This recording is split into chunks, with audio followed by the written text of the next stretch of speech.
السلام علیکم ورحمۃ اللہ وبرکاتہ۔ بسم اللہ الرحمن الرحیم۔ اللہ کی قدرت۔ حضرت آدم علیہ السلام بغیر ماں باپ کے پیدا کیا۔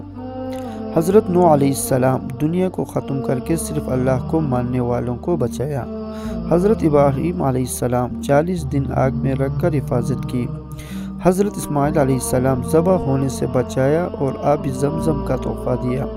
حضرت یونس علیہ السلام 40 دن مچھلی کے پیٹ میں رکھ کر حفاظت کی۔ حضرت زکریا علیہ السلام بڑھاپے میں بیٹا ہونے کی خوشخبری سنائی۔ حضرت داؤد علیہ السلام لوہے کو موم کی طرح نرم کر دیا۔ حضرت سلیمان علیہ السلام تمام انسان، جن، چرندے پرندے، ہوا، پانی پر بادشاہت دی۔ حضرت صالح علیہ السلام پہاڑوں میں سے اونٹنی نکالی اور اس سے باہر آ کر بچہ جنا۔ حضرت عزازیل علیہ السلام 100 سال تک سلایا اور کھانا گرم رکھا۔ حضرت یوسف علیہ السلام غلامی کی زندگی میں جیل بھیجا اور اسی ملک کا بادشاہ بنایا۔ خوابوں کی تعبیر جیسے دولت عطا کی۔